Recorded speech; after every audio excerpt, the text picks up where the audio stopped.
Hello student, welcome to my YouTube channel. आज हम discuss करेंगे 10th क्लास चैप्टर 3 मेटल और नॉन मेटल का बहुत important topic, that is chemical property of metal. First video में आप फिजिकल प्रॉपर्टी पढ़ चुके हैं, जिसे पढ़कर आपको समझ में आ गया होगा मेटल कैसे होते हैं। लशरस होते हैं यानी शाइनी होते हैं, मेटल हार्ड होते हैं, मेटल को शीट में कन्वर्ट कर सकते हैं, मेटल को हम वायर में कन्वर्ट कर सकते हैं, मेटल इलेक्ट्रिसिटी कंडक्ट करते हैं, मेटल हीट कंडक्ट करते हैं और मेटल कैसे होते हैं, सोनोरस होते हैं। सो अब हम क्या पढ़ेंगे, मेटल की केमिकल प्रॉपर्टी। सो स्टूडेंट, अगर आप मेरे चैनल पर नए हैं, सबसे पहले आपको क्या करना है, चैनल को सब्सक्राइब करना है, वीडियो को लाइक करना है। सो चलिए स्टार्ट करते हैं हम वीडियो लेक्चर। सो केमिकल प्रॉपर्टी में आपको पता है रिएक्शन होगी। सो सबसे पहले क्या है, what happen when metal are burn in air. ध्यान रखना है, बर्न इन एयर। अगर हम मेटल को एयर के साथ रिएक्शन कराएंगे या फिर बर्न करेंगे तो क्या होगा। ठीक है, अगर कहीं भी बर्न आ जाता है तो आंख बंद करके उसकी रिएक्शन ऑक्सीजन से करा दो। ठीक है, सो आपको पता है कि बर्न इन एयर मतलब ऑक्सीजन से रिएक्शन होगी तो क्या होगा।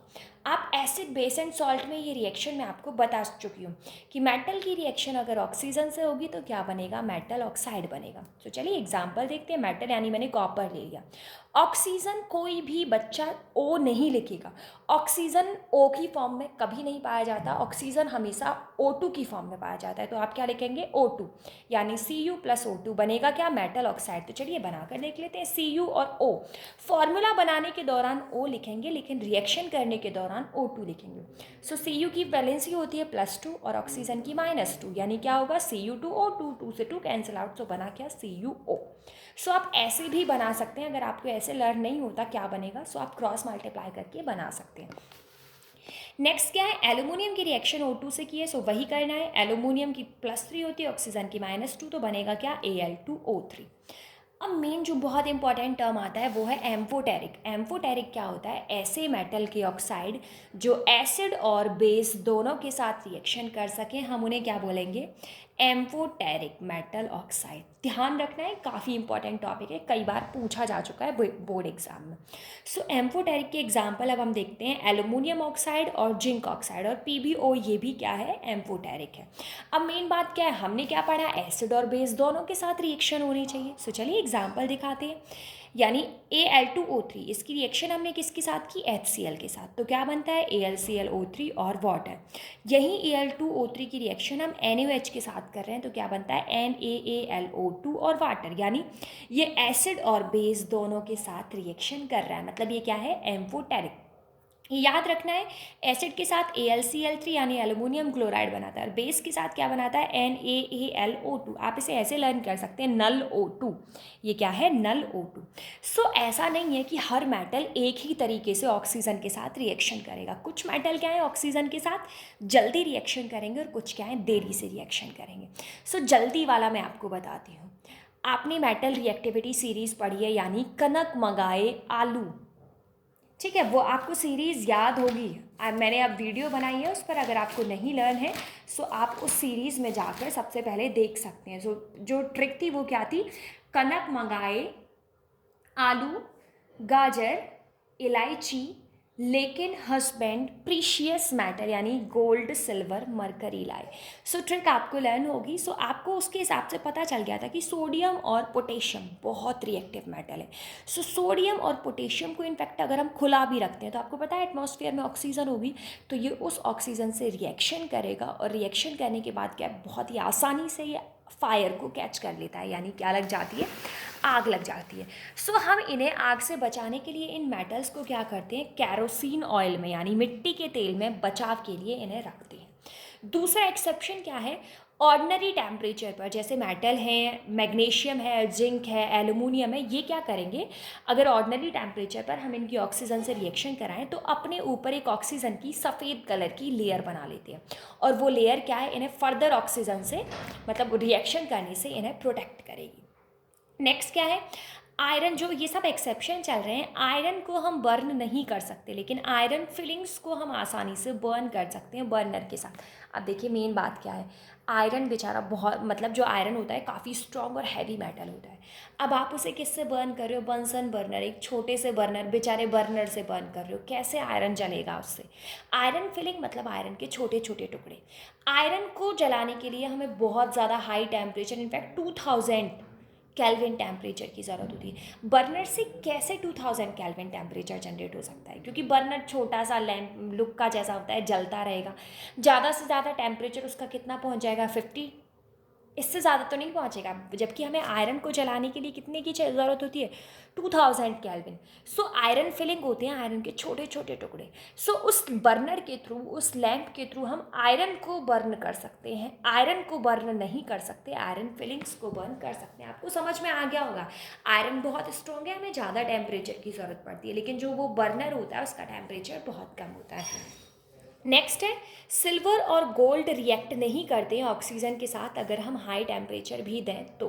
आपको रीज़न समझ में आ गया होगा। रिएक्टिविटी सीरीज़ में यानी कनक मंगाए आलू, ज़ीरा, इलायची, लेकिन हस्बैंड मरकरी सिल्वर गोल्ड लाए। मरकरी सिल्वर और गोल्ड, सिल्वर गोल्ड का है रिएक्टिविटी में सबसे नीचे, मतलब सबसे आलसी। ये किसी के साथ रिएक्शन नहीं करते हैं। अब नेक्स्ट है, what happen when metal react with water. अब हम मेटल की रिएक्शन किसके साथ करा रहे हैं, वाटर के साथ, तो क्या हो। सो आपको यहाँ पर अपैरेटस नज़र आ रहा है, बर्नर लगा हुआ है, यहाँ मेटल का कोई सैंपल रखा हुआ है, यहाँ वूल है, और वूल में क्या है, वाटर को सोक करके रख दिया है। आप कॉटन भी यूज़ कर सकते हैं, लेकिन कॉटन के जलने के चांसेस होते हैं। सो जैसे ही आप यहाँ से इसे गर्म करोगे, सो मेटल को डायरेक्ट मेटल के ऊपर पानी नहीं डालना है। सो गर्म करोगे, इस वूल में से पानी निकल कर वाटर के कॉन्टैक्ट में जाएगा।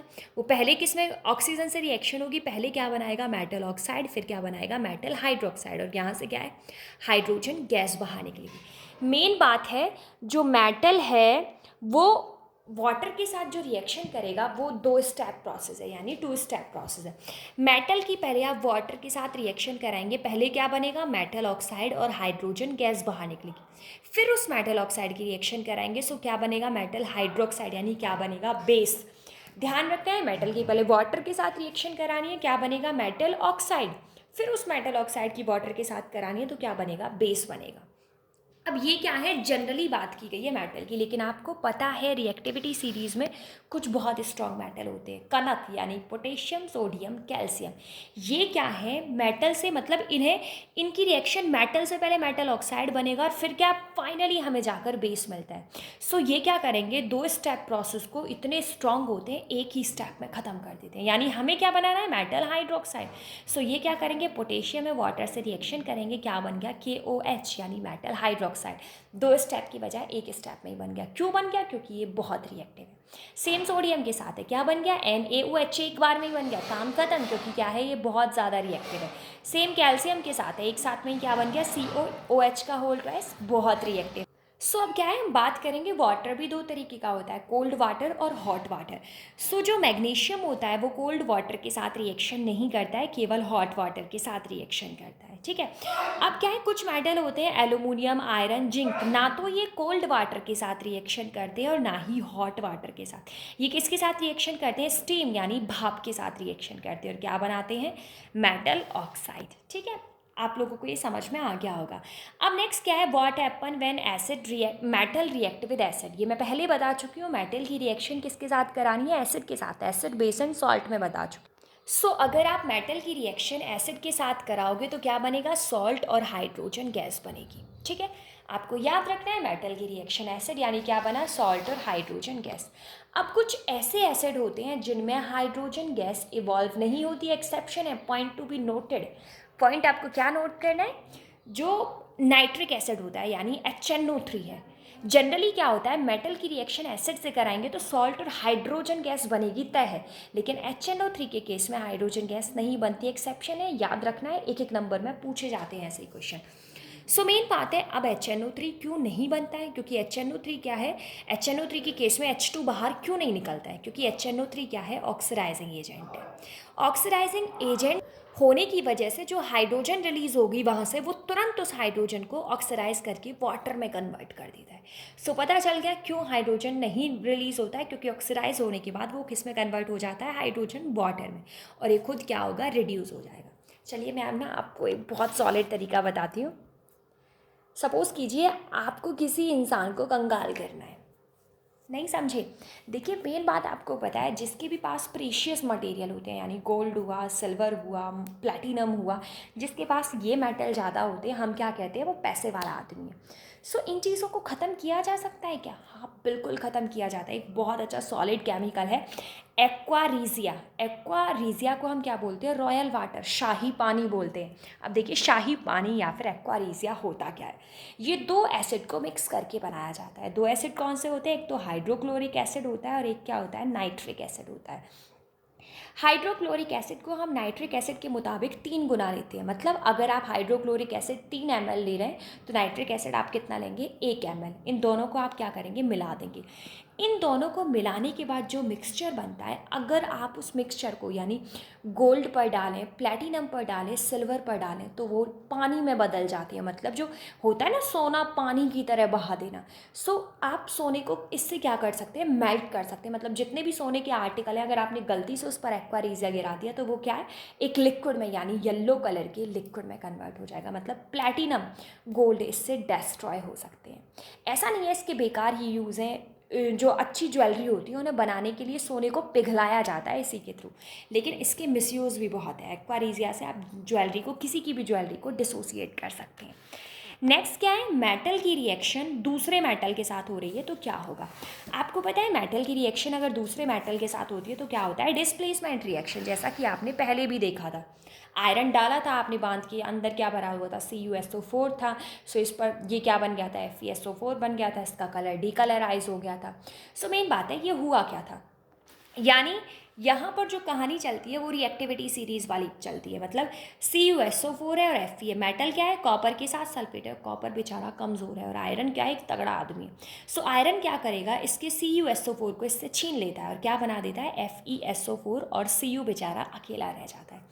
अब आपको पता है इसमें क्या होगा? एक मेटल जो स्ट्रांग होगा, यानी जो हट्टा कट्टा मेटल जो स्ट्रांग होगा, आपने जनरली भी देखा होगा, स्टूडेंट होते हैं मेनली की क्लास में, एक सीट पर एक पतला सा आदमी एक मोटे से आदमी से नहीं आकर कह सकता चल बे इस सीट से निकल, पर क्या होगा? वहीं अगर पतला सा आदमी है बैठा हुआ है, मोटा सा आकर उसे 1 सेकंड में हटा सकता है। मतलब डिस्प्लेस कर सकता है कि भाग यहाँ से, मैं बैठूंगा यहाँ।